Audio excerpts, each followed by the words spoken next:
ಹೌದು. ಮತ್ತು ಜನರ ಪರವಾಗಿ ಇವತ್ತು ಮಾತಾಡೋರು ಇದ್ದಾರೆ, ಮಾತಾಡಲಿ. ಅದಕ್ಕೆ ಯಾರು ಸಪೋರ್ಟ್ ಮಾಡಲೇಬೇಕಾಗ್ತದೆ, ಆಗಬೇಕಾಗ್ತದೆ. ದರ ಏರಿಕೆಯಿಂದ ಪ್ರತಿ ತಿಂಗಳು ಏನಾಗ್ತದಪ್ಪ ಅಂದ್ರೆ ಒಂದೊಂದು ಸರ್ಕಾರ ಹೇಳೋ ಪ್ರಕಾರ ಪ್ರತಿ ತಿಂಗಳು 74.85 ಕೋಟಿ ರೂಪಾಯಿ ಸಂಗ್ರಹ ಎಕ್ಸ್ಟ್ರಾ ಆಗ್ತೈತಿ ಅಂತೇಳಿ. ಆದರೆ ಶಕ್ತಿ ಯೋಜನೆಗಾಗಿ ಪ್ರತಿ ತಿಂಗಳು 417.92 ಕೋಟಿ ರೂಪಾಯಿ ಖರ್ಚು ಆಗ್ತದೆ. ಶಕ್ತಿ ಯೋಜನೆ ಬಸ್ನಲ್ಲಿ ಅಡ್ಡಾಡೋ ಹೆಣ್ಮಕ್ಳಿಗೆ ಶಕ್ತಿ ಯೋಜನೆಗಾಗಿ ರಾಜ್ಯ ಸರ್ಕಾರದಿಂದ ಈ ಆರ್ಥಿಕ ವರ್ಷದಲ್ಲಿ ಈಗಾಗಲೇ 5,015 ಕೋಟಿ ರೂಪಾಯಿ ವೆಚ್ಚ ಆಗಿದಾವೆ. ಅಂದ್ರೆ ಒಟ್ಟಾರೆಯಾಗಿ ಇಲ್ಲೇ ಈ ಒಂದು ತಮ್ಮ ಬ್ಯಾಲೆನ್ಸ್ ಕಾಯ್ಕೊಳ್ಳೋ ಸಲುವಾಗಿ, ಖಜಾನೆಯನ್ನು ಉಳಿಸುವ ಸಲುವಾಗಿ ಮತ್ತು ಈಗಾಗಲೇ ಪ್ರಸ್ತಾವನೆ ಸಹಿತ ಈ ಒಂದೇನು ಕರ್ನಾಟಕ ಅದರ KSRTC ಎಲ್ಲ 4 ಭಾಗಗಳು ಈ ಒಂದು ಬೇಡಿಕೆಗಳನ್ನು ಇಟ್ಟಿದ್ದಕ್ಕಾಗಿ ಸರ್ಕಾರ ಇವತ್ತು ತನ್ನ ಒಂದು ಅಪ್ರೂವಲನ್ನು ಕೊಟ್ಟದ 15% ಇರಿಸುವಂಥದ್ದು.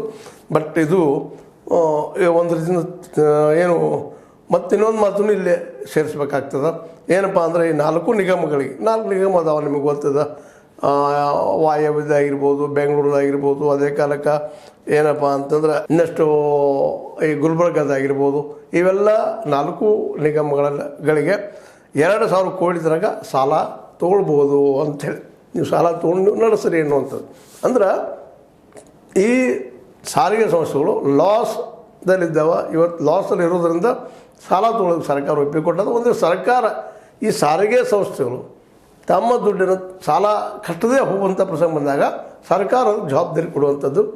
ಆ ಸಾಲವನ್ನು ಸರ್ಕಾರ ಬಗೆಹರಿಸ್ತದಪ್ಪ ಅಂದರೆ ಈ ಒಂದು ಹಣಕಾಸಿನ ಸಂಸ್ಥೆಗಳಿಗೆ ಆಶ್ವಾಸನೆ ಕೊಡುವಂಥ ಒಂದು ನಿರ್ಣಯವನ್ನು ಸಹಿತ ಸಂಪುಟ ತೆಗೆದುಕೊಂಡದ. ಈ ಸಂದರ್ಭದಲ್ಲಿ ಯಾಕೆ ಹೇಳ್ತಾ ಇದ್ದೀನಪ್ಪ ಅಂದ್ರೆ ಸಾಲ ಅವ್ರಿಗೆ ಮಾಡಲಿಕ್ಕೆ ತುಂಬಲಿಕ್ಕೆ ಆಗಲಿಕ್ಕೆ ಅಂದ್ರೆ ಸರ್ಕಾರ ಮುಟ್ಟಿಸುವಂಥ ಒಂದು ಯೋಜನೆ ಹಾಕ್ಕೊಂಡದ.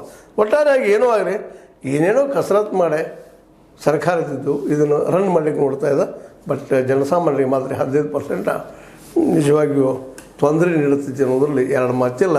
ಅದಕ್ಕೆ ಕಾರಣಷ್ಟ ಉದ್ಯೋಗ ಇಲ್ಲಂದಾಗ, ಉತ್ಪಾದನೆ ಇಲ್ಲಂದಾಗ, ಕೈಯಲ್ಲಿ ದುಡ್ಡೇ ಇಲ್ಲಂದಾಗ ಎಲ್ಲಿದು ಕೊಡೋದು ಅನ್ನುವಂಥ ಒಂದು ಪ್ರಶ್ನೆ ಅದ.